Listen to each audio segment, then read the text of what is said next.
Yeah, fix your lady bonnet. Come on. But yeah, Paul is over on twitch.tv right now playing some Battlefront 1. Oh, I should have linked that thing. I was going to see that. And so he's just going in there to goof off tonight. And then he's thinking about doing once a week streams for our Game On stream over there. And he's going to do some Overwatch, I think, on the 18th, which is his next production. So that's pretty good. So, all right. You ready to go? I have any questions, comments, concerns? No. All right. Let's roll this beautiful bean footage. All right. Welcome, everybody, to Constant Collectible, issue number 23, where it is our mission to collect the news and reviews in a world of geek culture for you to enjoy. I'm Simon. And I am Chad. And we are sharkless tonight. The pool is safe to come swimming. No sharks in the water. It is safe to swim tonight. No need for a bigger boat. Yeah, unfortunately, Shark is out because of an injury, not his. Unfortunately, his wife had an injury, so he is Mr. Mom tonight, and maybe Mr. Mom for a couple of weeks. So we may be down a man for a while. So, yeah, I hope she starts feeling better because that injury is not fun. So, all right, why don't we jump into our top stories? Why don't you do that? All right, I'm going to do that. I'm just going to do it without you or not, whatever. So the other day, Netflix released a cryptic little trailer for Marvel's Defenders that now has a release date, which is pretty cool. I am looking forward to the Defenders. What about you? I am too. I liked actually loved the Daredevil. Jessica Jones, pretty cool. I have not finished. I've only gotten into Luke Cage a little bit, and I have not done Iron Fist. So, but I did like the little trailer they submitted, which is pretty cool. The whole view inside that elevator. Yeah, I think that was pretty clever, especially when Jessica Jones goes to stop the camera from filming them, and when it stops, that's what gave us our date for our air date, which I think is pretty cool. So the camera stopped at exactly 8/18/2017. So we can assume that on August 18th, 2017, we are going to get our Defenders. Either that or the camera just had the wrong date programmed. Yeah, it was a glitch. So the Defenders themselves, we have Charlie Cox as Matt Murdock, Daredevil, Kristen Ritter as Jessica Jones, Mike Colter as Luke Cage, Finn Jones as Danny Rand, Iron Fist. In addition, Foggy Nelson will be in there, that character. We'll have, let's see, who else is, I'm sure Stick is going to be in there. I mean, we're basically getting all the characters that we've seen so far that are that are prevalent to this universe. Claire Temple. Yes. We've got Rosario Dawson. We've got Electric characters going to be in there. Let's see. And I believe there's just a couple of other characters that are popping up. One character that it would be cool that does, but I know is probably won't because he's getting his own series, is the Punisher. I think we're done with him. We're moving on. We've kind of given him his introduction. But this is going to be, the Defenders versus the Hand. This is what this has all been building up for. The only weak link, I think, is Iron Fist. I know you haven't seen the series. I'm only halfway through it, and I'm bored.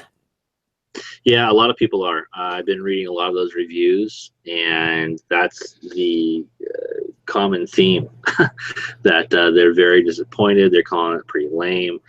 But I have seen a couple of reviews that have been positive. Now, my thinking along this lines is that it will improve next season, or it's going to improve for the Defenders. I think he got off to a really rocky start. I think they spent way too much time trying to explain him, maybe. So we'll see.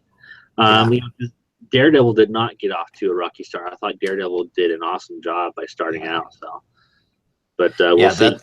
That thing just like jumped at you. That thing was great. And the nice thing with Defenders, though, is that the co-showrunner, Marco Ramirez, is going to serve as the showrunner. So that to me is making me feel a lot better on where this is going. Of course, Drew Goddard and Joseph Loeb still are producing as well.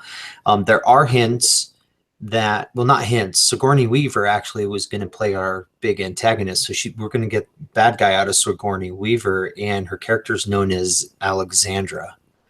So not sure who that is. I guess we'll just have to wait and see. And there are rumors that John Bernthal will be in this, but I don't know. I think it'd be great if they did, but I'm just not sure yet. Nobody's confirmed anything. It's just all rumors. Rumors. Yeah. So, it's funny because, we have until August for this to wait. We really haven't seen anything. We've saw little hints, but I really want to make sure that I watch everything. And man, I hope I finish Iron Fist by August. Well, you do have plenty of time. So, I mean, if you stall out a little bit here and there, I think you'll be okay. I know. It is a slow burn. And I'm just hoping that, there's a payoff, which it doesn't seem like there is. So, unfortunately. So, but speaking of slow burn, man, let's see. When did Avatar come out? The James Cameron Avatar. 2009, I believe. Okay. And we now have news that Avatar 2 is finally set to start filming this fall. Which I believe it grossed $2.5 billion, something like that. I know, right? I mean, it's like Titanic with aliens in it. But you just ruined Avatar for me. Oh, you didn't see that? Oh, my bad. Here's the thing. I'm not a big fan. Really? Yeah, it didn't work for me. I don't know. It just came across as just kind of I don't know. Maybe it was the tail thing. No, I'm just kidding. But apparently, so basically, Avatar sequel is set to begin the fall, according to Sigourney Weaver. So once again, Sigourney Weaver getting her hands in what we're talking about tonight. She says we're starting. Yeah, she told the Hollywood Reporter at the screening of Assignment held Monday, the other week at the Whitney Hotel. We're starting training, and we're starting. I probably can't say anything. We'll actually be shooting. It will be this fall. So whether we do start filming, I'm sure we are. I mean, bottom line is, with actors and actresses, their schedules are pretty tight, and they want to make sure that things are open. So if they're starting this fall, most likely they are, unless there's any setbacks that they get hit with. He also said that the scripts for episodes, well, the movies 2, 3, and 4 were written. I know. Done. Yes. Which is probably why it took so long. Plus they've built that Avatar land, I think at Disney in Orlando. So I don't know. We're expecting to see this in 2018. If they're only starting to film this fall, to me, this movie is heavily built on special effects. I don't know. Do you think they could make it by 2018? No, I think there was I read another article that actually said that more than likely it was going to be pushed back to 2019. So yeah, I'd agree more with that than I would 2018 for Christmas. It's probably going to be like one of our summer blockbusters, the July release or something like that. Or I think so too, and I think if he's smart, he's going to film these consecutively.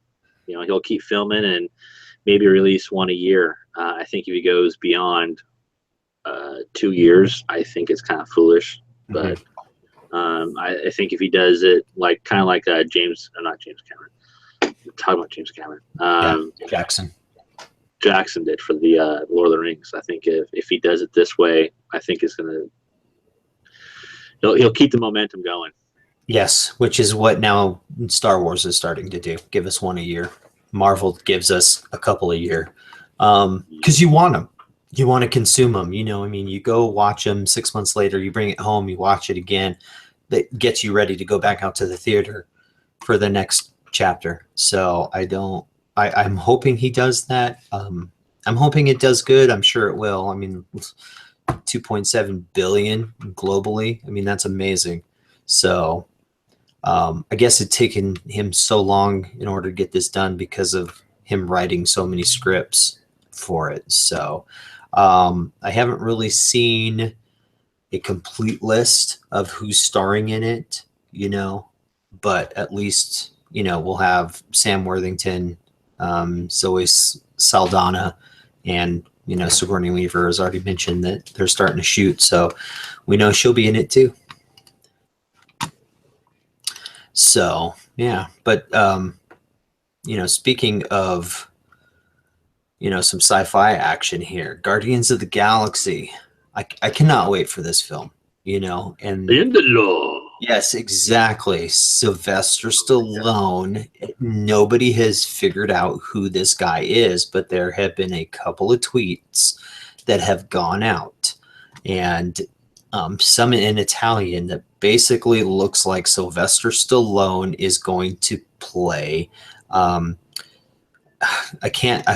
see, Stakar Ogord, or otherwise known as Starhawk. This guy looks pretty tough.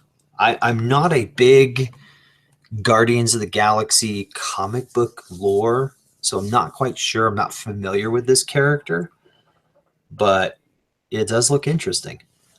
Yeah, I just now started today reading some of their past stuff, because I took yours and Hannah's advice, and I got the Marvel Unlimited. So paid for the year, only $69, and I'm reading a lot of good stuff. I have read everything Darth Vader, and I'm working on the other Star Wars stuff right now. But I was reading Civil War 2, and Guardians kind of comes into play there, and so I kind of switched over and read a couple of those. So I'll go back to that after I'm done, probably with the whole Civil War 2 series. Yeah, so I'm not familiar with this character in general, but it sounds like he has a bit of a run-in with Michael Rooker's character Yondu. And the other thing that they're talking about is possibly that Sylvester and Kurt Russell, Kurt Russell is playing Ego. This might not be the only time we see these guys, so we may end up seeing them in Avengers Infinity War. Because Avengers Infinity War, I think when I wrote a post, I mean, there's something like 60-something characters. Yeah, in these two films. It's going to be hard to really do these films, I think, in my opinion, because you have so many heavy hitters, you have a lot of big actors, and everyone really getting screen time. I think it's going to be really difficult. Yeah, the fact it's going to cost them a freaking fortune. So. But they'll make it back, and what I'm feeling confident about is the brothers that are the Russo brothers that are directing. They have been probably the best films out of the Marvel Cinematic Universe that they have done. They did Civil War, and they did Winter Soldier, which Winter Soldier I think is my favorite. And these guys did a fantastic job. So I'm looking forward to seeing what they do with this. So it should be exciting. So, yeah, May 5th release date. I'm looking forward to that right after May 4th. And speaking of May 4th, what's that release date? May 5th. Revenge of the 5th? Yes, Revenge of the 5th. It comes out Revenge of the 5th. And speaking of Star Wars, let's head over to Goody's Guide of the Galaxy. Yeah, there you go.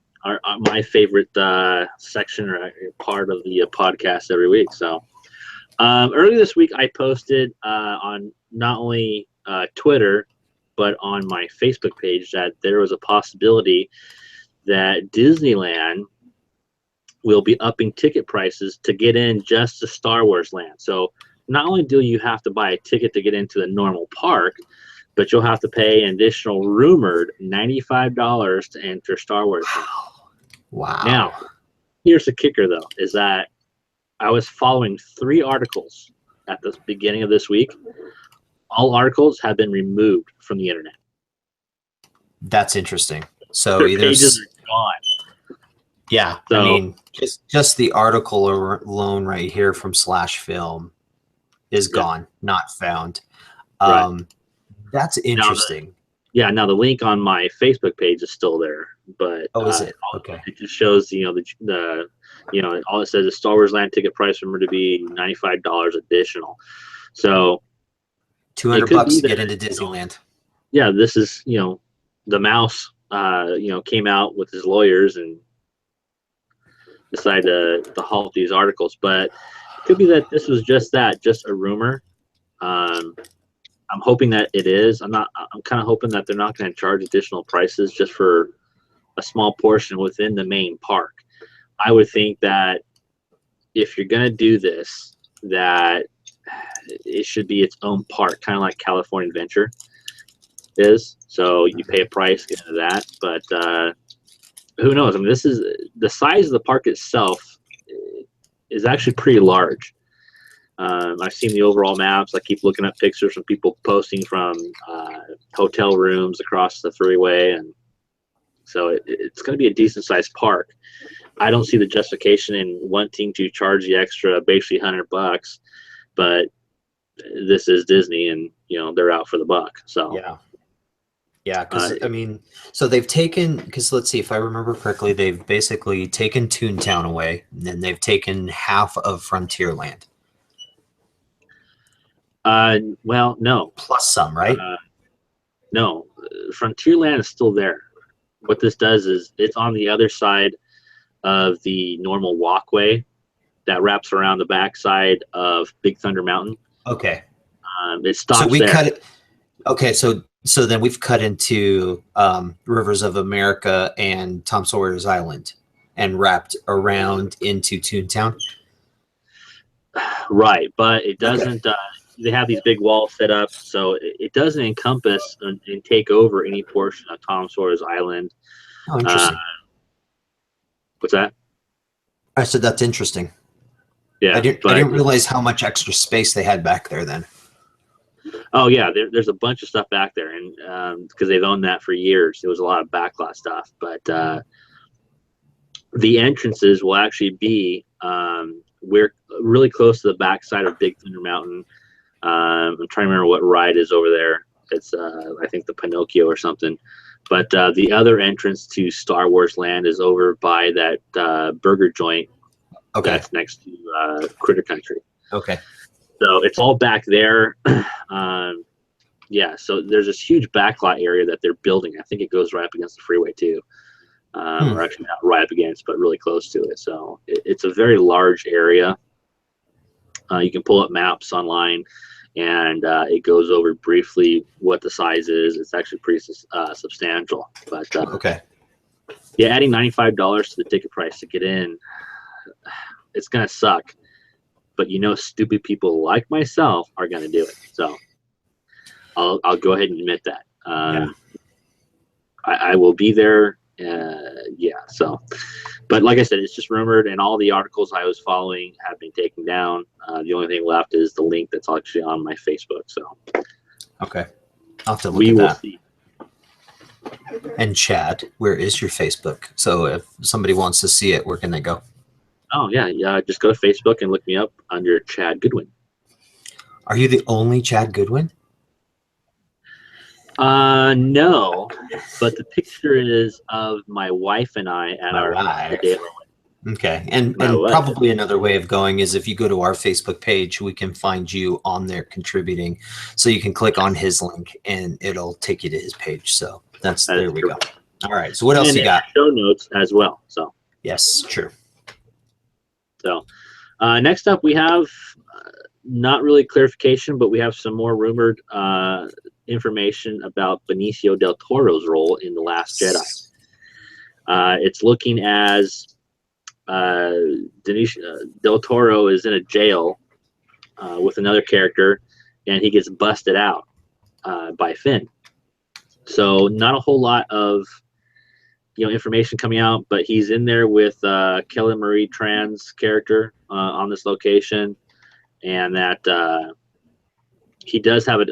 According to the article, he has actually a really nice spaceship. It's a kind of prequel era, which I'm sure Shark is gonna fanboy over. So he is still being called the Man in Black. There's also a code name for him, which is DJ. That we don't know who this guy is, what his name is. He's all in black. He has a kind of a Han Solo style blaster on his hip, kind of like Western type era. Hair is very short, like the initial pictures we've seen of Del Toro. But he's wearing also some kind of billless cap. So, but it's supposed to be a shiny ship, nice and clean. They compared it to the Millennium Falcon, saying one's very dirty, one's very clean. This is his ship. Single pilot cockpit. So we'll see. There's the information we keep getting is just substantial, and of course a lot of stuff that's a lot of rumors too. So I think in a week and a day we're gonna find out a lot of stuff, because that's when Celebration starts. Actually, Celebration starts next Thursday. Yeah, but I know. It's crazy. And it goes all the way to Sunday. So we should be getting a lot of stuff out of Celebration come next Thursday. Is Del Toro planned to be there? Is he one of the ones that I have not seen it. No, yeah. I haven't seen anything indicating that he's going to be there. So we got the latest update for guests was Forrest Whitaker is going to be there. Yeah, I saw Forrest Whitaker with I can't think of her name. She played Jin. I saw those two will be on the same day. And then that's about it. That's all I've kind of seen after the fact. So, all right. Now this next one excites me. Yeah, but it also makes me nervous. Yeah, I was saving this for last. This is the big news of the week. It's also the big news of the show tonight, I think. And that is, it's pretty much been confirmed that they will be doing an Obi-Wan Kenobi solo film. Cannot wait. Now, yeah, but here's the thing. We won't see it until sometime after episode 9. I'm okay with that. I get my Kenobi film. Yeah. The reason intended for that is that the producers, Kathleen Kennedy, everyone over at Lucasfilm has said we're not done with Kenobi. Meaning, we will either see him in episode 8 or possibly episode 9 in a cameo appearance, maybe Force Ghost or maybe something that was recorded. We don't know just yet. But the fact remains, though, is that they are doing a Kenobi film and they have Ewan McGregor on board. I'm stoked. I am stoked. Now here's the thing. If we pull a Tarkin for a Force Ghost, that probably will work even better. If you think about it, because of the blue color, because like watching Rogue One again, you can see issues with the computer generated. On the big screen, it looks fantastic. Right. When you get it home, you're kind of like, it still works, with doing a ghost, I think we'll be okay. I think it'll work even better. Well, there have been some online pictures that people have kind of done that they've put Ewan McGregor's face on the old Kenobi, Alec Guinness from 1977's A New Hope. And it looks good.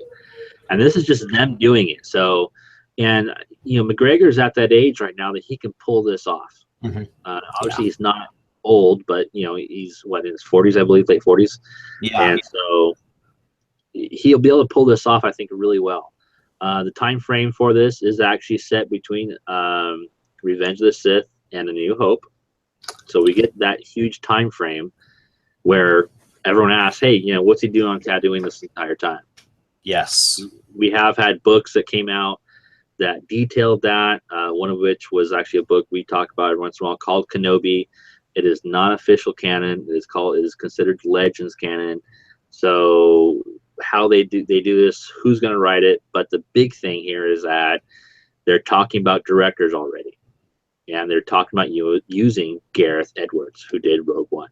Oh, interesting. Okay, interesting. So yeah, I'm excited. I'm really hoping that this is true. That this is one of the Star Wars stories that they are doing. You know, the Solo film, the Rogue One. You know, those kinds of films. I'm looking forward to looking at outside of the Star Wars cinematic version. I'm looking forward to these side stories. Right. Now that we will probably see something come out of Celebration next week regarding this, because they're already passing out, I believe, what they call it. They called it promotional materials are being circulated for Star Wars Celebration. Oh man! So if you're going, pick it up, take a picture, send it to us, post it. Post it on your own Twitter, whatever. We will be monitoring Twitter, Facebook, all the live streams from Celebration next weekend, and we will definitely be doing at least one live podcast next weekend. Yeah. We're already talking about it, what day, what time. I think what we're going to do is, I think, Simon, you and I will probably go online, figure out what the schedules are for some of these we'll have to interviews. It looks like they're going to have quite a few. So I think what we'll do is we'll pick out probably one or two of the best, and maybe live stream with them during it, talking about what they're talking about, but definitely afterwards. We'll be making notes and talking about all the cool stuff, and we'll be over here kind of fanboy. So that's right, pretty much. Or fangirling. It depends if the girls join us too. So yeah, I'm going to exclude the girls, so I know that they've gotten into Star Wars as well. So man, yeah, I mean, we're going to have Star Wars news out the wazoo. So man, I'm sorry, I'm geeking out on this Kenobi news. Because I mean, essentially, this is going to be the story of an old man showing up on a desert planet, handing this little kid over, and what happens next. This is going to be pretty cool. I cannot wait for this. Yeah, and of course, the last thing we saw, well, not the last thing we saw in Revenge of the Sith, but we did see him hand Luke over to his aunt. Yep. In Revenge of the Sith. So there's a lot of stuff that can transpire, and the fact that Twin Sons, Star Wars Rebels on Disney briefly brought this up. Yeah. We saw the demise of Darth Maul when Kenobi, ended him in this, you could say epic fight, but it was really quick. But it shows them that aged, and so yes. it's very promising. So there's obviously things going on Tatooine. The fact that he is watching over Luke, it showed Luke in the cartoon from a very far distance running towards the main home. Twin Sons, very iconic image. So there has to be a lot of stuff that they can talk about. Yeah. Yeah, it's and that book that we were talking about, Kenobi, the one by Jackson, right? I am still wanting to read, which hopefully I'll pick it up soon. Yeah, it's a good read. It's really neat. There's a lot of cool things that transpires. So okay, I'm looking forward to it. But speaking of reading, why don't we talk about some of the things that we have to review? Unfortunately, because Mark is not here tonight, he was going to review WonderCon for everybody. So we'll just save that for next week for him to kind of talk about what he saw, what was going on, that kind of thing, which would be nice to hear. But you had mentioned earlier that you have picked up the Marvel Unlimited and you have been reading some Darth Vader. So what do you think of the Dark Lord? Being a classic fan, I had issues with it at first, but I actually really enjoyed it. It shows more of that humanistic kind of Vader, but it also shows the brutality and cruelty that he has too. So, but it started out in 2015. It's written by Kieron Gillen, penciled by Salvador Larroca, and the cover arts are all done by Adi Granov. Now, the basic storyline here is that the original Dark Lord of the Sith stars on an ongoing series. It's still going. Ever since Darth Vader made his first on-screen appearance, he became one of the most popular villains to ever haunt an audience's dreams. So now we get to follow Darth Vader on several missions, ending from New Hope, going really quite a bit. And we meet another new character called Dr. Afra, who's actually a really cool character, very inventive female character. So I really started getting into it. So I'm gonna keep reading it. And like I said earlier, when I bought the Marvel Unlimited, there's all kinds of stuff. I do recommend, if you do like comics and you do like the Marvel universe, you pay $69 for a year and you have access to everything. That's very nice. Yeah, you can go on your phone, your tablet, your computer, whatever you want to use, and you can just start reading. And just about I think it has everything that they have. And they continue to add things, because every once in a while Marvel will send us the updated list, and we'll post that on the website under the pull list on what they're adding to there, and they're always adding something, which is kind of nice. They're trying to catch up. I mean, they have a huge back catalog that they just have to continue to digitize to get into this certain format to add. So it just gets better and better every year if you think about it. So how many are you into now? What number are you on? I got up to 25. Oh wow, so you're ripping through those. Sweet. All right, well, I'll keep it in the same universe, and against my better judgment and against you and Shark and your raving review. Yeah, I didn't think I was that harsh. No, you weren't. I'm just teasing. I wanted to see what this book was like, and I decided to read Catalyst. And so I just finished it today. And of course, it takes place in the time period before Revenge of the Sith, and then basically immediately prior to the events of Rogue One. And it was interesting. I liked the development of Galen. I like to see that he was a man who basically just puts himself into his work and got blinded so much because he put himself into his work that he wasn't seeing that he was getting played by Krennic.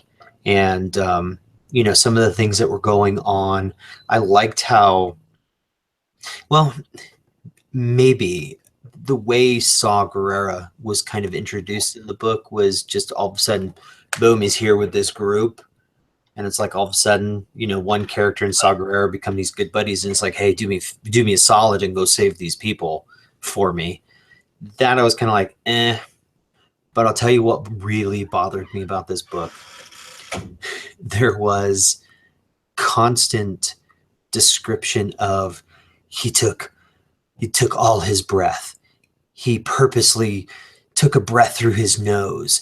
And I'm just like almost every chapter, twice they're talking about forceful breaths and breathing through their nose, and it took all his breath out. And I'm like, okay, enough with the nose breathing.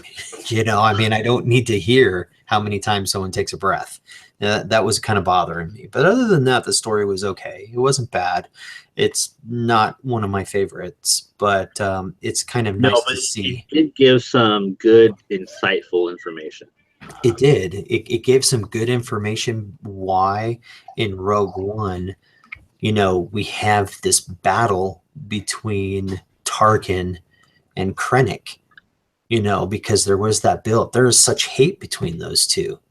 And Tarkin's trying to move his way up the ranks, and Krennic's trying to move his way up the ranks, but Tarkin is just too sly, and eventually, spoiler, he gets his in the end also.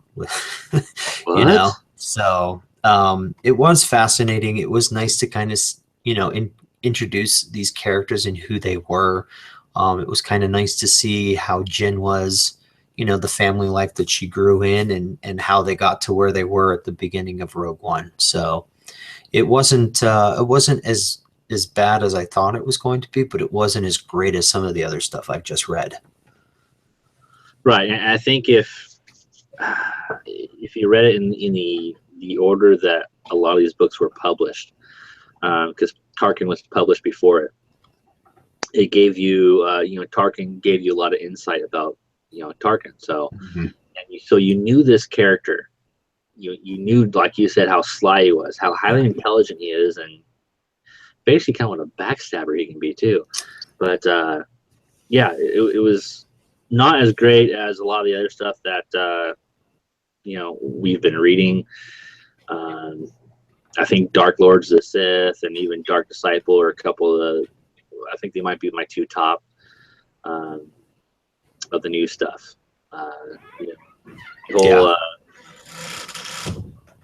trilogy by Chuck Wendig, yeah. So, but I'm looking forward to Thrawn when that one comes out. I think a lot of people are. I know you are. It's good. I mean, I've said this before. I like where everything is tying in: the TV show, the movies, the books, the comics. They're all creating this universe that is so vast, and I think they're doing a pretty good job with it. I was a little disappointed though in not the story, but maybe the writing.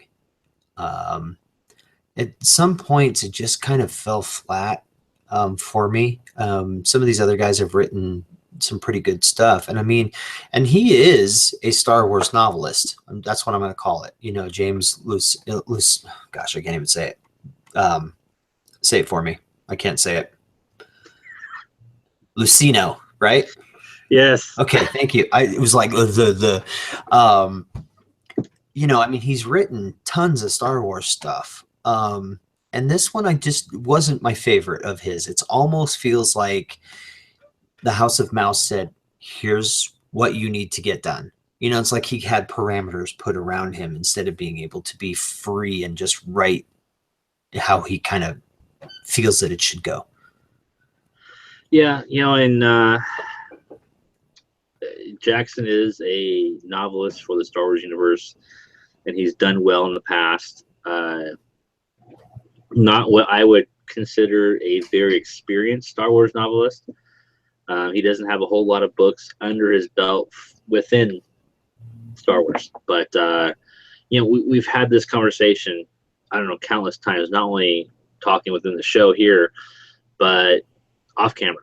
You and I talked about this in person, in text message, and emails, and then I wrote the article for the website about all the different Star Wars authors that we're missing out on, and quite frankly, we're never going to see, due to bad blood. Yeah, I know. So, I mean, Karen Traviss being one. I think Karen Traviss is by far within the top 5 novelists who have written for Star Wars, the Star Wars universe. I mean, she developed the Mandalorian written language.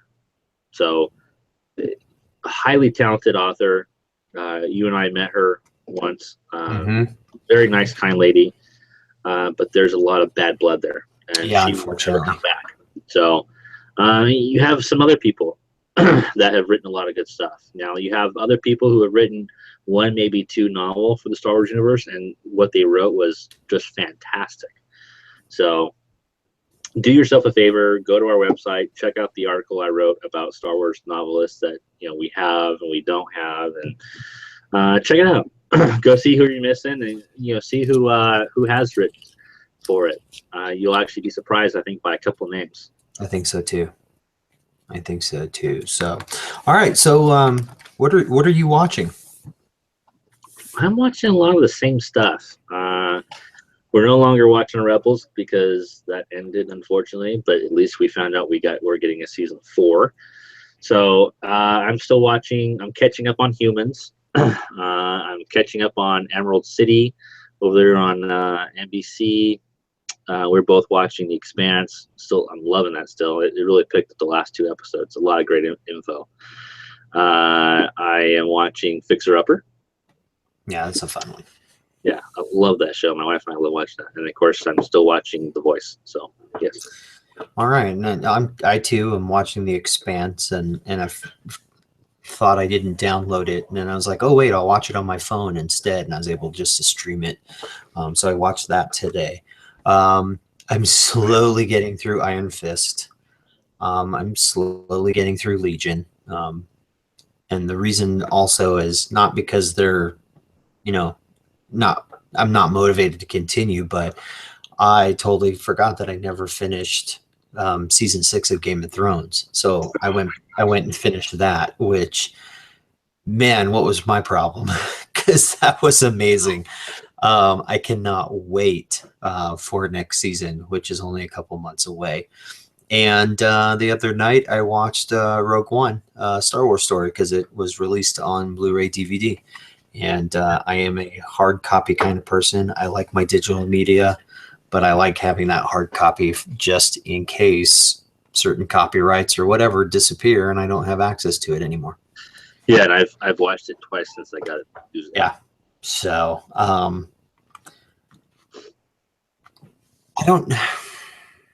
I enjoyed it.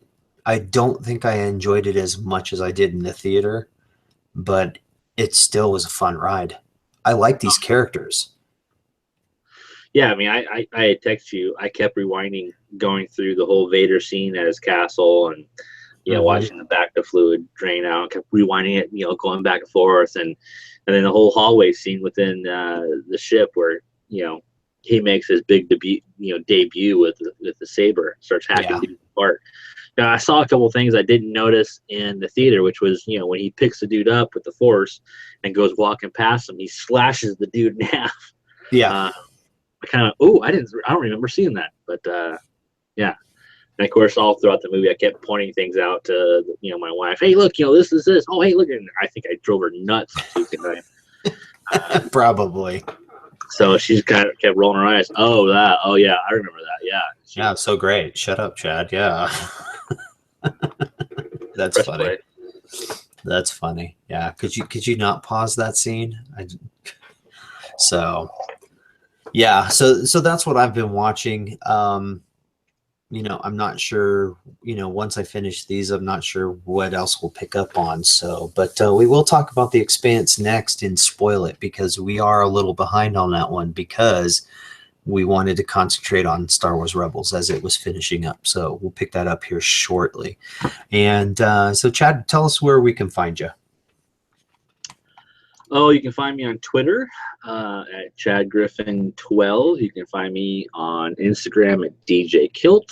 You can find me on Facebook under Chad Goodwin, obviously.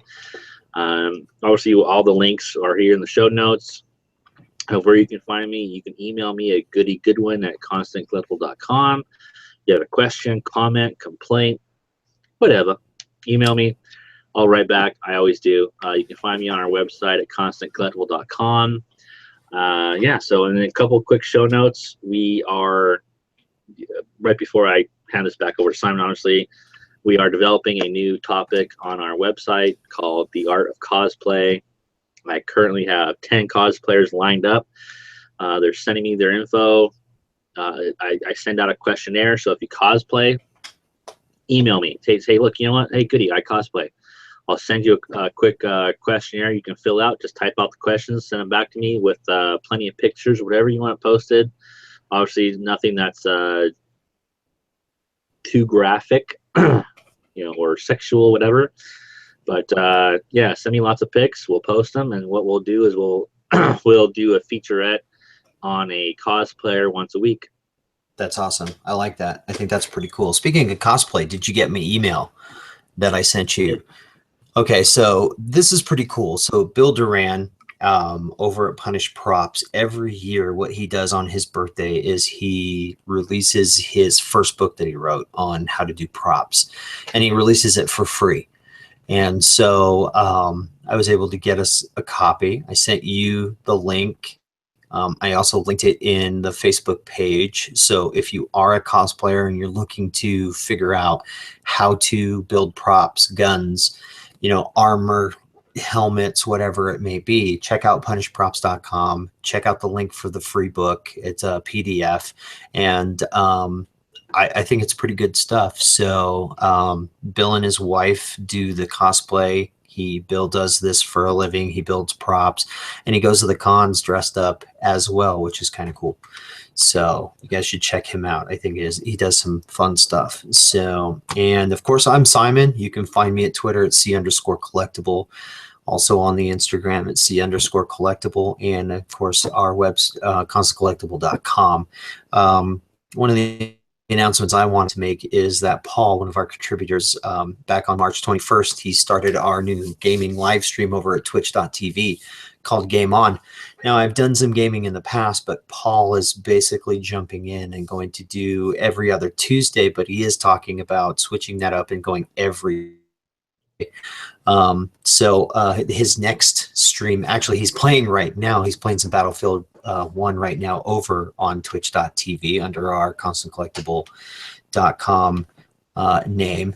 But his next game on will be on April 18th, where Paul's going to play some Overwatch. And he's typically on at 8 p.m. Pacific. So go check him out.